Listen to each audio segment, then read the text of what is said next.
The Square Ball Podcast.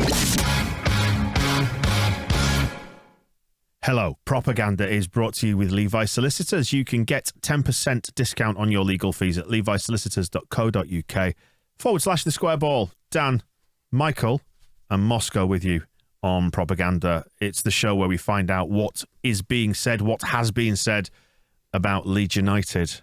Bit hard this at the minute, isn't it?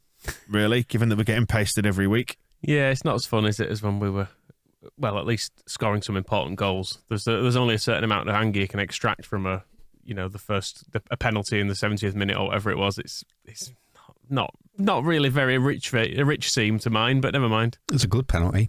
It was a really good penalty. And we've learned Rafinha can take them two ways. I don't know, Aaron Ramsdale thought he was doing something in that match, but Rafinha, and he'll have prepared as well. He'll have practiced. Or if he does a stuttering run-up, I know exactly how to play. Didn't bother, just smacked it in the top corner. Yours. The Normanton method. That's what I'd call it. East Lower Paul did pick up on this, actually, on the feedback form. Didn't mention how good Raf's penalty was. Proper smashed it. It's hard, isn't it, when you've conceded 4 at the other end to really enjoy a good penalty. It wasn't a massive chew and it was awarded or scored, was it? It was more of a, yes! I don't know. It was 3-1 actually at that point, wasn't it? Sorry. It was 3-1. And there was that small element of we could do something here, because I think Arsenal in the second half were pathetic, and I hate them for everything that they did. Time wasting, taking ages over throw-ins, the Xhaka yellow-red card business, everything that went on was just. They should have taken it to a Manchester City 7-0 level, and I think it just goes to show the difference. Would that have made you happy? Well, I mean, at least I still righteously and extremely object to Manchester City's, was it the 4-0 goal straight after half-time that was deflected in off Firpo? Just a mess. Like, De Bruyne, when they'd had that goal ruled out and he was like, okay, just give me the ball back and I'll stick it in the top corner so we can have it. You've got to respect that from a player like him. Whereas deflected shot off of our left back, rubbish, and then everything that Arsenal did in that game, just a lack of class. Whereas I'll applaud De Bruyne for that goal. Arsenal's third was heavily deflected, wasn't it? Actually, that was off. Was it off Click? I think it was the shot, and it went. Melier would have almost certainly saved it. I'm going to say, but it went completely to the other side of him. So that's now we're down to 2-1. Yeah. And we'll say the last one doesn't count. And they should be playing with 10 men, of course. So it's 2-1. They're down to 10 men. All we have to do is equalise. And I think we should have that point. Should say for the benefit of the new listener, this is a show that we do in 2 halves. First half is where we find out what Leeds fans thought of the result, and then we'll do the Arsenal fans in the second half. Always plenty of stuff that they do, isn't there? Let's face it. I bet they're angry. Well, can we start something? Well, we've got fans who are angry with us. First of all, and I mean somebody, Daniela Moylan, somebody who's having some sort of trying to play on words with my name there. Thanks. Somebody saying it's the last season of Bielsa. Looking more and more likely that this is the last season of Bielsa's management. We really need to focus on enjoying every possible second of it, win, lose or draw, despite the defeat. That was an assumption because it was 3-0 at the time of writing. And then get Moscow on Skype for some positives, blah, blah, blah, blah, blah. We didn't need him on Skype because he's back now, you see. And then dovetailing neatly in with that is the ghost of Christmas past who's going in with 2 feet on both you and me, Michael, saying that we are saying, without directly saying, that we want Bielsa gone at the end of the season. Pathetic. 15 tough games or so and you want him gone. Pathetic. If you want him gone and believe we'd be better off, say it. Don't say, I'd never turn on him, or it seems like we've reached our ceiling. So it continues. I will say, I think this is going to be his last season because I think that's what is going to happen. It doesn't mean... Yeah, that you want it to happen. No, just like I predict we're going to get beaten most weeks. Doesn't mean I sit here thinking, well, fingers crossed, Man City will do us. I mean, for me, there are 2 strands to this, one of which is that I accept I'm powerless in this situation to affect the outcome. So, yeah, as was touched on there by my namesake, Daniela Moylan, I am trying to enjoy the good bits despite it being really, really hard work this season.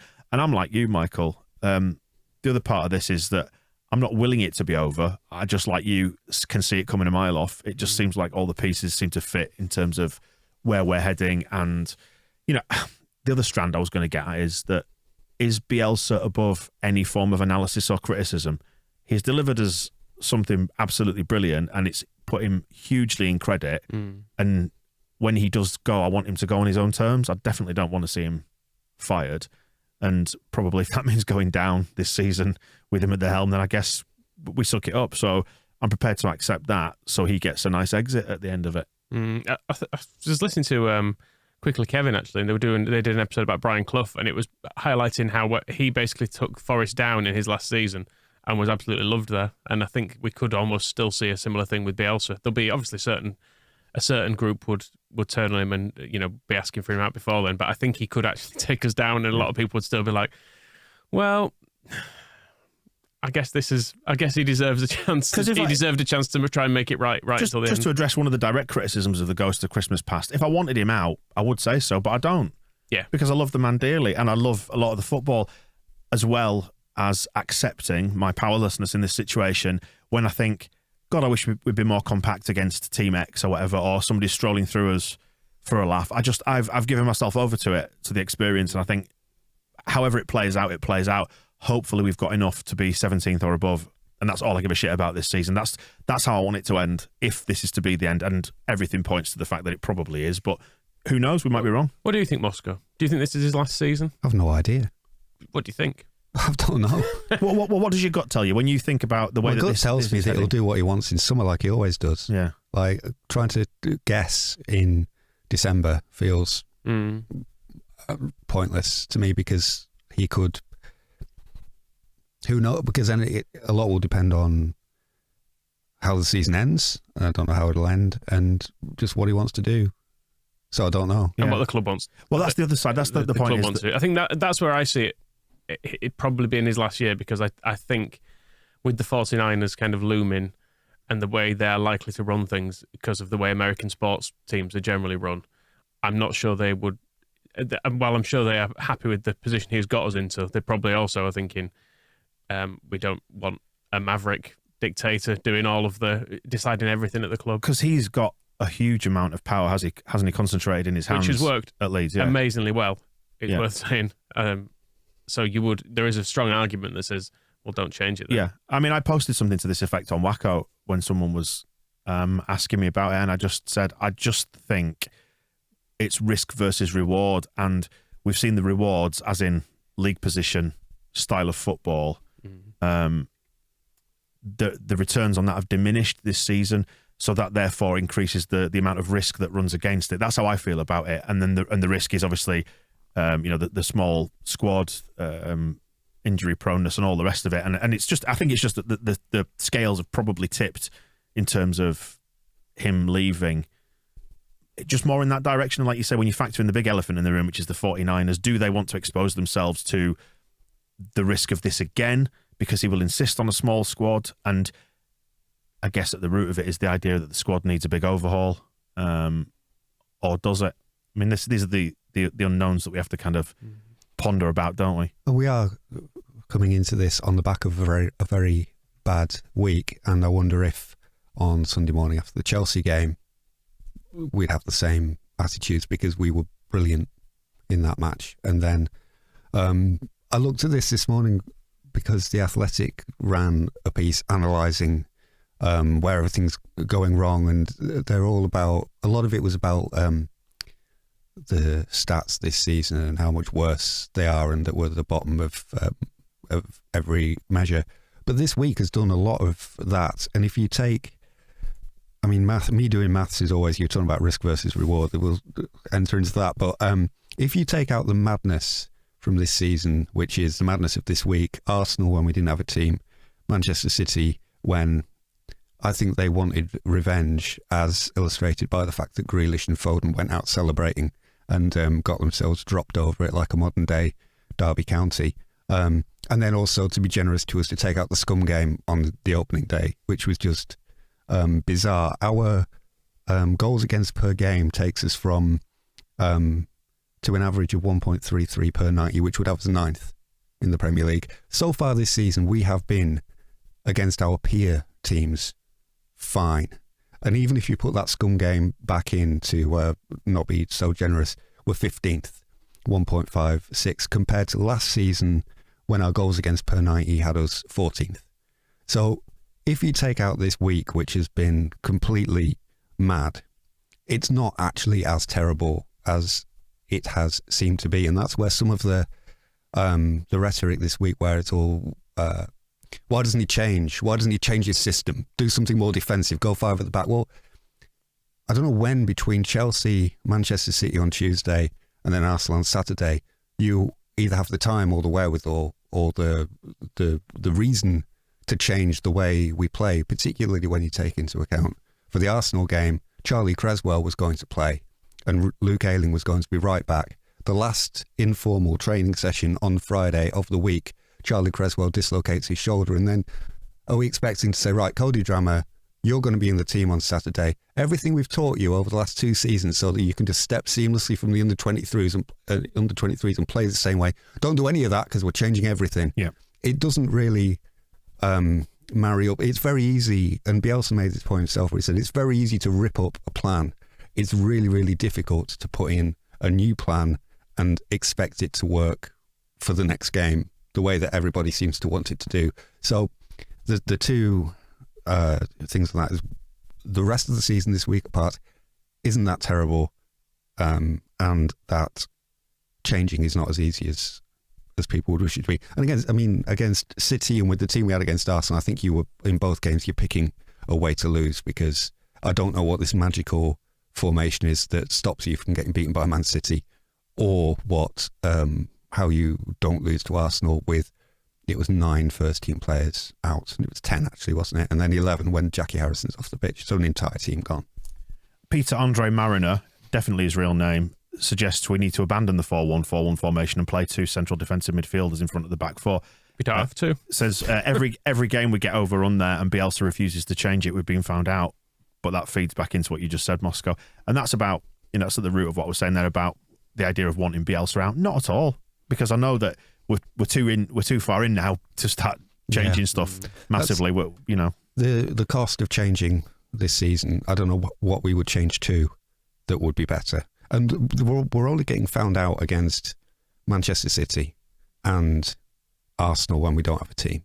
Those are the games in which we've been found out. The rest of the time we're mid-table-ish, and probably where we should have been last season. In a way, last season feels like, I think we've said before, the overachievement should be praised rather than seen as the norm. We could have had, if it wasn't for the brilliance of last season, in retrospect, we should really have had 2 seasons exactly like this. I feel like the injuries have almost been underplayed when it's been talked about in the media as well, because people have looked at the team sheet and gone, oh, well, Luke Ayling's there, ignoring the fact that Luke Ayling is playing as a left-sided centre-back despite being a right-back, and they're gone, well, and Dallas is there. It's like, yeah, but he's not really a left-back either. He's a right-footed midfielder stroke right-back playing on the left. We've got Adam Forshaw, who is making still about his 6th appearance or something after 2 years out. We've got Robin Koch, who's not played any under-23s football since going off injured on the first day of the season. Like there are holes all over the team in places you maybe don't even realise at a glance, because none of the senior players are actually fully fit. Even Rafinha's probably carrying a knock for half of that game because he'd been twatted on the ankle. And then you're down to saying, well, Meslier, who's a 21-year-old goalkeeper. There is not an awful lot in that team to build around. Because I saw some Arsenal fans as well saying, oh, Leeds are complaining about only having kids to play, but we've got it was Martinelli and we've only got 3 £50 million players in reserve. It was Martinelli and Saka playing, but it's like, yeah, but let's look at who they were playing against. They had Lacazette up front. We had Joe Gelhardt. They had in midfield. They had Partey and Xhaka and Odegaard, who were all, probably they've paid. I don't know how much to pay for Odegaard actually, but he's kind of been a wonder kid for years and has about 200 games under his belt. Like the levels of experience and investment in there isn't at all comparable. So. Yeah. And integrating some young players is a good thing. Having to say to Cody Drammer, yes, you're playing right back alongside a completely patched up defence and with a not great midfield, certainly not first choice midfield in front of you. It's obviously a much more difficult gig. And Saka and Martinelli are both quite experienced, but in comparison, and which I know they can say, well, because we've developed some good young players, and well done for that. But it's not comparable. Because they've been in the Premier League since 1919, well, the top division since 1919. And while we're on the kind of, if I'm feeling a little bit defensive of Bielsa and such, but one of the reasons why the injuries aren't getting much attention is because a lot of people, pundits and so on, are using them to kind of justify their long-standing opinions. Where it's I told you burnout would catch up with them. That's murder ball for you. And when well, sorry to interrupt. I was just going to say the comment from Wisconsin Todd, who's under the caption of injuries here, says does have issues with Bielsa's thin squad and lack of adjustment in his tactics, but the injury situation is so farcical. How can you not just laugh at it? Yeah. So there's just, it's a grey area, isn't it? And it's not there's even truth in all of it. If you could say that all 10 injuries were directly attributable to the way he trains the players, then you'd have an argument against him. But as we said, Jackie Harrison getting kicked is a dead leg. That's nothing to do with training. Charlie Creswell, we were talking about it on the match ball as to whether that was a murder ball injury, but they wouldn't have played murder ball last week because they had a midweek game. It didn't occur to me until afterwards. And then Bielsa has said it was he's described it as an informal session at the end of Friday. So I wonder if they were just mucking about and somebody's fallen on Charlie Creswell, but it wasn't like Pylon.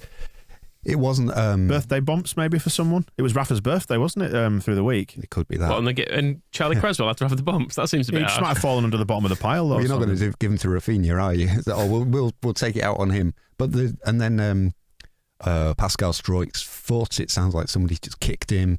What other injuries have we got? Cooper and Phillips, and Bamford. That's the sort of spine of the team that's gone. Cooper it was a weird fall in that game, wasn't it? It wasn't like a hamstring where he was running and it pinged. He's fallen funny and his hamstring's gone. Calvin, he's had this long-standing problem with his calf, and when he went off in that match, he sort of started holding his ankle, then he's holding the back of his knee, and then it turns out it was his hamstring. So I think his leg is gone. It's a leg problem. Well, Pascal's colliding bones has said, if Arsenal had any self-respect, they'd have played some children or at least given us Ben White for the game because he'd have loved it. It felt a bit like that Michael Owen video where he's smashing goals past the child who's in net. Well done, he's 13. Yeah. It was a little bit like that. It did. It wouldn't. I have not checked the footage back to see if it was spotted on TV, but the way that Arteta and his bench celebrated at full time was so strange given that the game was won at half time. It should have just been, well, there we go. We've confirmed what we already knew. We've won this game, which you'd won before they even left London. But then to be giving it all this, like, yes, we've really done something. We've proved something. We are Arsenal. We are great. It's absolutely pathetic. Just going back to that Athletic article that you mentioned there, Moscow, which I found quite interesting to have a little read through that this morning. And one of the things they picked out was the number of times we concede possession in our defensive third. In other words, that chip out to the fullback. People are cutting out our passing lanes down there. We can't play in those, because I bemoaned it earlier in the season when we're not doing those little interchanges of passes. We're still trying them quite a lot, but I think people have sussed out that's where we like to play our football. So we maybe do need to adapt a little bit because Neil Warnock is a character is in the comments, the feedback saying, why do we keep passing the ball to the other team? Do they know it's not what you do in football? And Tom H as well, similar comments. And we're seeing a lot of that, aren't we? Just conceding the ball in silly areas. And I think, and I go back to the idea of being powerless, it's just that the players have genuinely hit their ceiling against a lot of other exceptional players. And you were saying like about that midfield, and the thing that I took from the Arsenal game, I think I mentioned it on the match ball, was just seeing like Odegaard popping up in little pockets of space and pinging it inside or just finding himself a yard. And that's because he's a Champions League footballer. And the thing is, you say about finding the ceiling of the 11 we have on the pitch, I think is the crucial thing to stress. Yeah. Phillips and Rodrigo in the middle of that team with Bamford ahead of them, although I thought Gerhardt did very well, but that's a much more able team if you put those players in. And at the moment we're having to play as well, like I would say Harrison and Click are both quite badly out of form, generally speaking, and ordinarily with the full squad would be dropped. The fact is we can't drop them because, although we might have to drop Jackie now, but under normal circumstances, probably you have Forshaw in Click's position and you have Dan James and Rafinha on the wings and Harrison's on the bench, but we don't have the players to do it at the moment. So we just have zero flexibility in there. Yeah. So we're having to play people who are coming back from injury, people who are out of form, and then there's about 2 players in our team who actually are fully fit and ready to go. Yeah, the comparison's been made between how many games Harrison and Alioski played together last season, so they get that understanding, whereas Firpo's been in, then out with an injury, then in, then out with COVID, then in, then out with a suspension, and then Jackie's been in and out because of form, and with the fourth goal, it's Tyler Roberts missing his pass to Cody Drammer, and it's like, under what circumstances are these two players connecting in that position on the pitch? Ideally, it wouldn't be either of them playing there because neither of them are the first choice in the first team. So building up those understandings, which a lot of it depends on, but again, it does go back to when we were picked off very easily against Manchester City, who are world class, Arsenal, when there's just no first team players. And it was interesting, Robin Koch was one person saying to Meslier during the first half, he was like, just get it to aim for Rafinha, just get it out of here. I noticed that, by the way. Yeah, they were kicking for the wingers rather than kicking for the fullbacks a little bit more against Arsenal. I think it was and at least we limited him to 4 instead of 7, so that's good. But I think it was interesting. It was a little Robin Koch coming straight back in and saying, stop doing that, stop giving it to Cody, just get it out to Rafinha as early as you can. And the Chelsea one, Meslier to Dallas isn't a right back, so it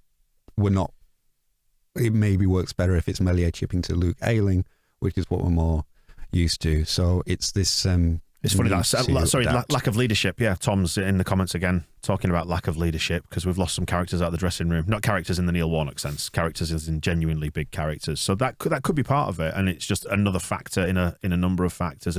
And just talking about like squad size and going back to the idea that Bielsa can't be criticised, I think the squad size is too small, and I've thought it's been too small since he's got here. But I've enjoyed just about every minute of him being here as well. That's the other side of that particular coin, and I know why he does it. I don't necessarily agree with it, but it's about worked for 3 seasons. Grey areas.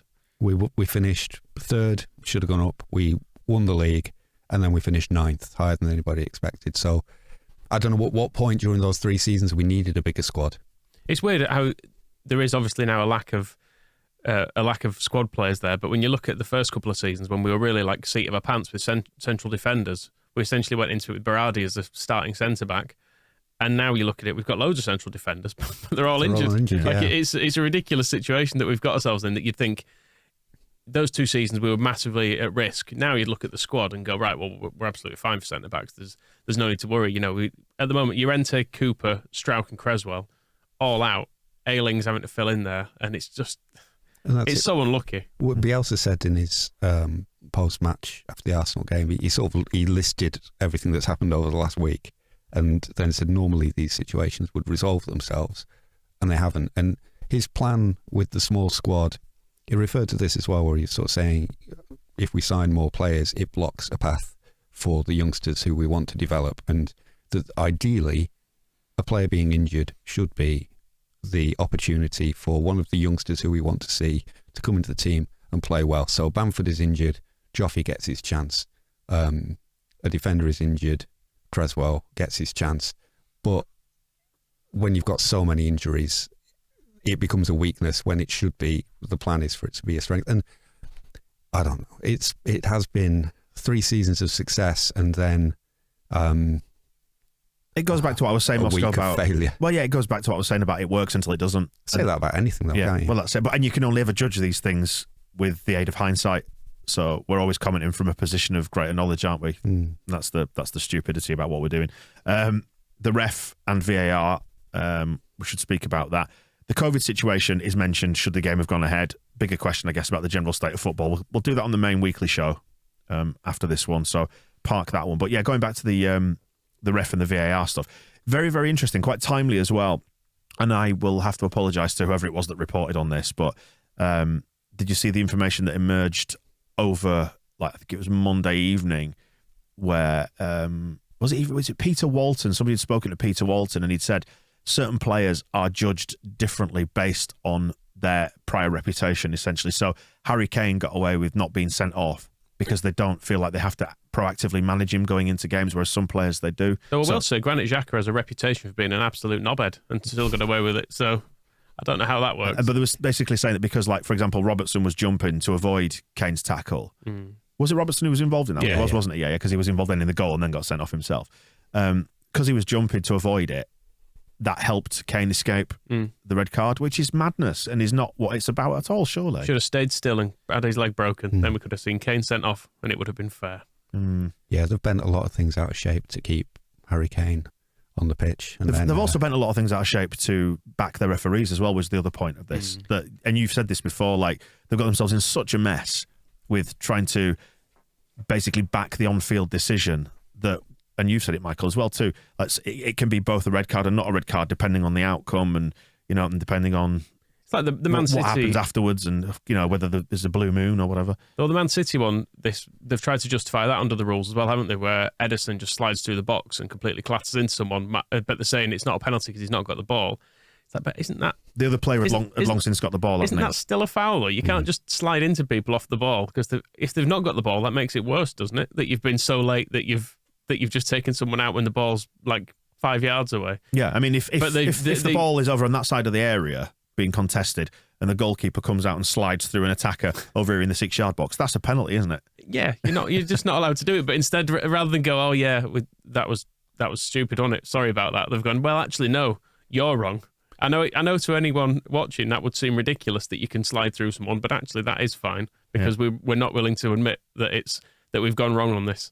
That's it. They're coming from VAR from the wrong direction of trying to support the referees to make it look like the referees make big, strong, clever, right decisions on the pitch more often than they do, instead of accepting that. I've been listening to a lot of PLs lately, but mistakes are part of football and they're part of human life. And instead of saying, oh, you've made a mistake, you need to give a different decision, they're going, well, if we keep saying the referee's making loads of mistakes, it'll undermine them, Moscow. Yeah, exactly. Whereas what is undermining them is that we can clearly see what they're doing wrong, and then the VAR isn't correcting it. Whereas it's like the internet arguments, Twitter arguments, when somebody gets something wrong and they're proven to be wrong. Sorry, and then they double down. Well, it's almost like that, isn't it? Yeah, and it's more this idea that mistakes are weakness, and that if a referee makes a mistake, they're weak. Whereas, and maybe that's correct because of the way that everybody is, and people will start saying, well, if they keep having to be overruled by VAR, then but that's the what point they're doing. Of it. Yeah, that is the point of it. It's to help, isn't it? You need to get into that position where there is no shame in a referee needing VAR to help them understand what happened. It's the ridiculous situation of if Xhaka's sent off there was some confusion about pronunciation as well. I think he was called Xhaka and Saka and Xhaka at various points. Granted, if he's sent off there, VAR probably doesn't tell the referee to overrule it. Yeah. They probably go, oh, no, that's the right decision. Whereas as it is, they watched it and went, you didn't give anything for that. Also good. But that's also right. Well done. VAR can't tell them to give him a yellow either. Yeah, which just adds to the farce of it. It's completely insane, isn't it? As I always said, VAR would be most useful if you have somebody watching the game who can just get in the referee's ear and go, book him for that. Lee Did you see it? No. Lee from the Cheese Wedge is asking, do we look a bit tin pot compared to other teams because we're creating a good atmosphere even though we're getting battered? No, not at all. I think it's brilliant. It does cross my mind sometimes because you sort of think, I don't know if this is the right thing to do, but I don't sticking with it. What's the alternative? Why turn on them? Why not support them through this? There's nothing good to be gained from turning on them, just for the sake of outside appearances. And I thought it was genuinely quite moving. I thought at the end of the game, seeing the players going round and still getting the applause, and as well, like the last players off the pitch were people like Sam Greenwood, and you think, well. Put some respect on Tyler Roberts' name, please. Well, yes. I stayed until the last player was off, and I was talking about this last week. He is always the last player off. He always makes a point at the end of every game, applauds all four stands, which are all full of people who absolutely hate him, and then is always the last person off. And I think I kind of admire that he has this routine of whatever happens, he's going to do that. And I noticed all the players have been saying how important the support is, and it was interesting. You expect it from like Forshaw or Dallas or the senior players who kind of, and you wonder sometimes if it's a line.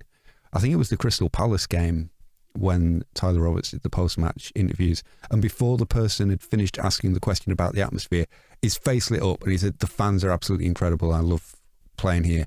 And it does make you think he definitely does not look at what people say about him on Twitter, which is for the best. Yes.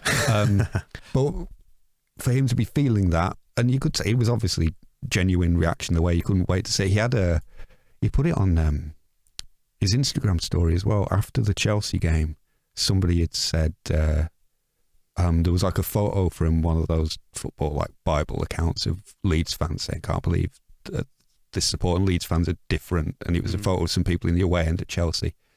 And Roberts screenshot that, and he put, I think his caption was something like, "You'd better believe it because this is what Leeds is all about," and how much he loves that support.